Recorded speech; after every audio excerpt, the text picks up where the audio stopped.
Here's a good one I think we can start off with. Pretty broad, right? Jumping right into it. We're going to type it. So just so if you're not watching. You got a pretty broad in the chat. Okay. So Chris is going to read a comment that we found on the YouTube channel. Rob's going to type it in to ChatGPT. And will it be able to grow good herb? Sorry. This one asks... Hashtag let Chris speak. No, dude, I want to check. Is Indica versus Sativa a valid distinction? If so, what are the differences? Ooh. Okay. Ooh, this one's going to... Okay. I don't even think you get a valid answer. So repeat that. Yep. Is Indica versus Sativa a valid distinction? If so, what are the differences? Let's see if it works. Oh, I really have it, so I'm just going to type read it. Use it. You good? I don't have glasses. It didn't recognize my voice. So the distinction too roboty. The distinction between indica and sativa in our plant is commonly used, but is increasingly considered an oversimplification by experts. Traditionally, these terms have been used to describe different physical characteristics and effects of our plant. Indica. Physical characteristics, shorter, but these are our traditional terms. Shorter, bushier plants with broader leaves. Growing environment typically grows in cooler climates with shorter growing seasons. The effects are often associated with relaxing, sedative effects used for pain relief, insomnia, and stress reduction.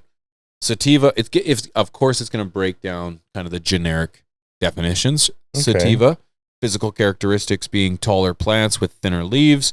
Growing environments generally prefer warmer climates with longer growing seasons. Effects are typically linked to uplifting, energizing effects used for mood. So it's just walking in circles here. Who is a politician? This is exactly it. This is ChatGPT. Focus and creativity. It goes on for just a little bit longer. Current understanding, and this is where I'm interested.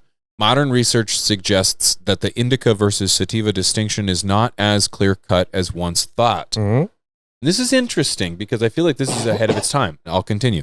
The effects of the plant are more accurately determined by its chemical composition, including cannabinoid profile, terpene profile, individual variation. Many experts now prefer to classify our plant by its specific strain or chemotype. Chris? Yep. Okay. Yeah. Chemical profile. Yeah. Good.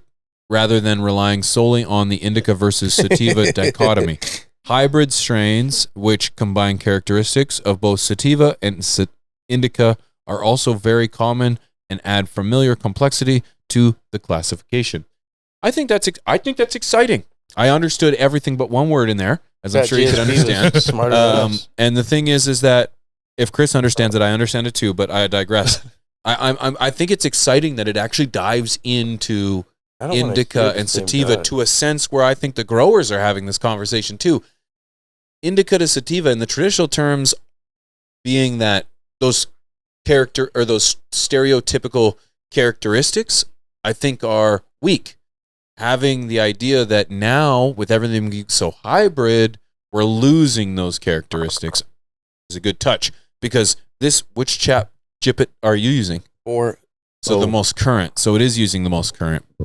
That's good. What we're going to do. I'm going to talk to it. Go ahead.